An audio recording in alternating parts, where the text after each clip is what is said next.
Hello दोस्तों। मेरा नाम है जयप्रकाश और आप सुन रहे हैं रीडर सनी। आज हम जिस जातक कथा के बारे में सुनेंगे उसका नाम है महासुपीना जातक। बोधिसत्व कवि तपस्वी थे। एक रात राजा को 16 ज्वलंत सपने आए और वो डर के मारे जाग गया। सोच रहा था कि उन्होंने क्या भविष्यवाणी की थी। उस सुबह उसने अपने पुरोहितों को अपने सपने के बारे में बताया और उन्होंने कहा कि अगर वो हर चौराहे पर जानवर की बलि नहीं देंगे तो बहुत बड़ा दुर्भाग्य होगा। इसीलिए राजा ने उन्हें ऐसा करने का आदेश दिया। लेकिन उनमें से एक युवा धार्मिक पुरोहित था जिसने दूसरों को जानवर को मारने का प्रस्ताव देने के लिए फटकार लगाई, जो कि नियमों के विरुद्ध है। उन्होंने जवाब दिया कि वे ऐसा करने जा रहे हैं क्योंकि वे बहुत पैसा कमाएंगे और उन्हें अपना मुंह बंद रखना चाहिए। युवा पात्री ने उनकी योजना में भाग लेने से इनकार करते हुए महल छोड़ दिया और शाही उद्यान में बैठ गया। हिमालय में अपने घर से बोधिसत्व ने अनुमान लगाया कि क्या हो रहा था और वे उन जानवर को बचाना चाहते थे जो मारे जाने वाले थे। वो युवा पात्री को देखने के लिए शाही उद्यान में गया, जिसने समझाया कि राजा एक धर्मी व्यक्ति था लेकिन दूसरों के द्वारा उसे भटकाया जा रहा था।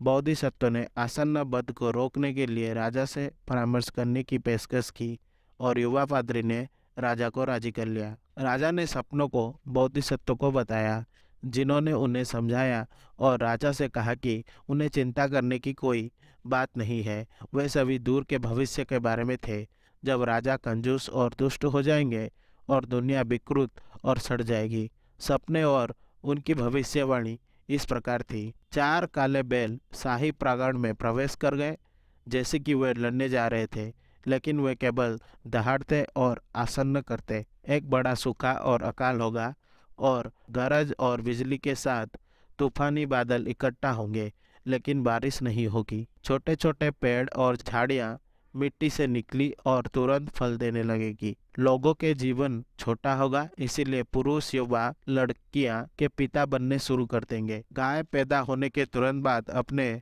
बछड़े को चूसती थी। लोग अब बड़ों को सम्मान नहीं देंगे। कुछ लोगों ने मजबूत बैलों का एक दल को खोल दिया और बच्चों को बोझ खींचने की कोशिश की, लेकिन वे असमर्थ रहे। राजा बुद्धिमान प्रभुओं पर भरोसा करना बंद कर देंगे और सलाहकारों के रूप में युवा और मूर्खों को नियुक्त करेंगे। एक घोड़े के सिर के दोनों और मुंह होते थे और वह दोनों से खाता था। राजा लोभी पुरुष को न्यायी नियुक्ति करेंगे और वे वाद विवाद में दोनों ओर से घुस लेंगे। लोगों ने एक कीमती सोने का कटोरा पकड़ा और एक सियार को उसमें पेशाब करने के लिए कहा। राजा रईस के बजाय निम्न वर्ग के लोगों का सम्मान करना शुरू कर देंगे और रईसों को अपनी बेटियों की शादी निम्न वर्ग के पुरुषों से करने के लिए मजबूर किया जाएगा। एक आदमी ने एक रस्सी बुनी और एक सियार ने पूरी रस्सी को उतनी तेजी से ही खा गया जितनी तेजी से उसने उसे बुना था। महिलाएं विनम्र और जिम्मेदार होना बंद कर देंगी और शराब पीना शुरू कर देंगी और वे अपने परिवार के खाद्य भंडार को खा जाएंगी। लोगों की भीड़ उमड़ते घड़े पानी में डालने आती थी, जबकि आसपास के खाली घड़े में पानी नहीं डालती थी। राजा गरीब हो जाएंगे और सभी नागरिकों से महल के लिए भोजन उपलब्ध कराने की मांग करेंगे, इसीलिए उनके पास अपने लिए पर्याप्त भोजन नहीं होगा। एक गहरा कुंड था, बीच में मेला, लेकिन किनारे के साथ क्रिस्टल स्पष्ट, जैसे बहुत से लोग और जानवर पीने के लिए आते थे।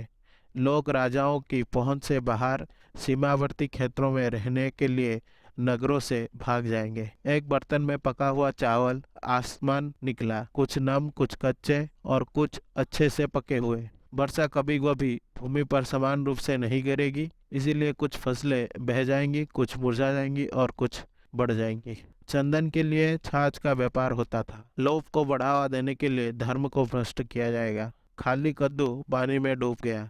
राजा निम्न वर्ग के पक्ष में होंगे जो स्थापित हो जाएंगे और रईस दरिद्र हो जाएंगे। पानी पर तैरने वाले घड़े जितने बड़े ठोस चट्टान के खंड। राजा निम्न वर्ग के पक्ष से लेंगे, जबकि रईस और धार्मिक नेताओं की बुद्धि बह जाएगी और लोग इसे दिल से नहीं लगाएंगे। छोटे मेंढकों ने पीछा किया और विशाल सांपों को निगल लिया। महिलाएं पुरुषों पर शासन करेंगी और घरों की प्रभारी होंगी। सुनहरी चमकीली मलाइस का झुंड एक दुष्ट कौवे के साथ साथ चल रहा था। राजा अपनी सेवा के लिए निम्न वर्ग पर भरोसा करेंगे क्योंकि उन्हें रईसों द्वारा उखाड़ फेंके जाने का डर होगा। इसीलिए रईसों के लिए उपलब्ध एकमात्र काम निम्न वर्ग की सेवा करना होगा। बकरियों ने पीछा किया और पैंथर को खा लिया और भेड़िए बकरियों को देखकर भाग गए।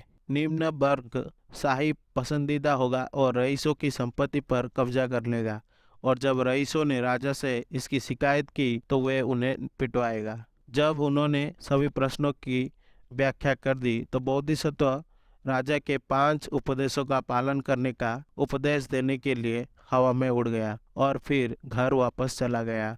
और चूंकि स्वप्न उसके बारे में नहीं थे, राजा ने बलि चढ़ाना बंद कर दिया। ये कहानी बुद्ध के जीवन काल में। एक रात राजा पैसंदी, एक धर्म शासक और बुद्ध समर्थक को 16 ज्वलंत सपने आए, और वो इस डर से जाग गया कि उन्होंने किसी भाग्य की भविष्यवाणी की थी। जब उसने उन्हें अपने पुरोहितों को बताया तो उन्होंने भविष्यवाणी की आपदा अपरिहार्य थी, या तो उसके राज्य, जीवन या धन को नुकसान होगा। उन्होंने कहा कि उन्हें हर चौराहे पर जानवर की बलि देनी चाहिए, और राजा ने उन्हें ऐसा करने के लिए कहा। उस दिन जैसे जैसे उनकी तैयारी आगे बढ़ी, उन्होंने बार बार राजा से कहा कि उन्हें भेंट समारोह का विस्तार करने की आवश्यकता है, और हर बार राजा ने उन्हें और धन दिया।